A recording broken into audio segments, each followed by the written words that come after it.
I got taken along into the dining room, and this time my mother gave me a can of furniture polish, and she gave me a Q-tip.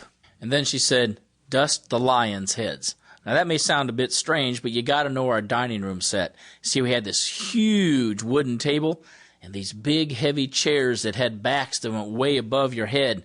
And at the top of each of those chairs, there were 2 lions' heads. Those lions' heads were really neat. I liked them a lot, except in the middle of the night when I get up and go to the bathroom and I kind of walk into the dining room and that half light of the moonlight coming through the curtains there, my overactive imagination would see those lions' heads.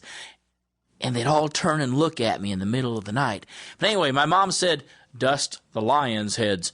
So I decided to do one part of that lion head at a time. So I got my Q-tip ready, went psst, and I started on the lion's manes. My mom vacuumed the floor there in the dining room. I got all the way around the chairs before she got done. Psst. I moved on to the lion's ears, sticking that Q-tip deep into each lion's ears. My mom vacuumed all the red cushiony tops right there on those chairs, those seats. I moved on to the lion's faces. Psst. Started dusting those faces. My mom vacuumed the curtains in the dining room. I moved on to the lion's eyes. Psst. Started sticking my Q-tip in their eyes. My mom walked behind my seat at the dinner table, and she lifted up that heavy grate over the hot air register. And when she looked inside, she found about 5 million of the driest, hardest peas you've ever seen in your entire life. Well, several things happened real quick. One, Mom wasn't mad at Dad anymore. She was mad at me.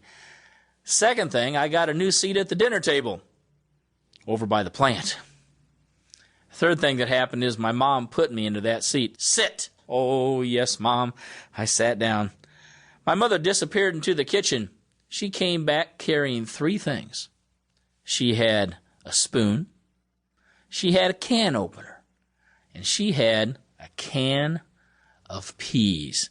Now, I'm an only child, but we were a farm family, and my mother never fixed lunch for less than 12 people because of all the hired hands, so we didn't have those little bitty single-serving cans of peas. We had that 5-gallon can of peas. And my mother set that can of peas down in front of me. Boom. She handed me the spoon, and she took that can opener, and she started to open that can of peas.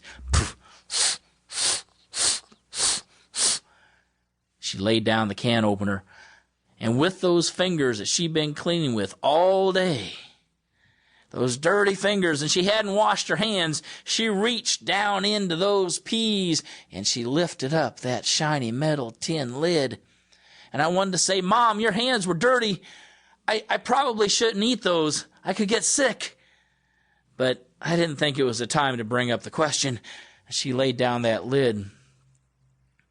And then in the tone of voice that only a mother can have, the tone of voice that a mother can have, and she could say something like, "Jump off the house," and you'd do it. My mother looked at me, and she said, "Start eating." I looked at what I had in front of me. I had 5 gallons of peas, probably 10 million peas. I had 10 million peas, cold peas in the can. I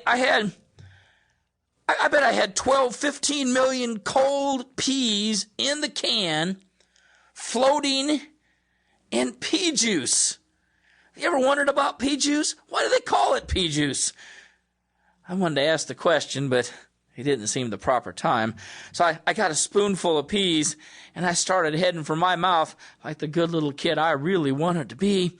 And I got about 6, 8 inches from my mouth, and I looked for my hot air register, but it wasn't behind my seat. It was over against the wall. And I looked up at my mom, and I looked at those peas, and I looked at that plant right next to me. Looked at my mom.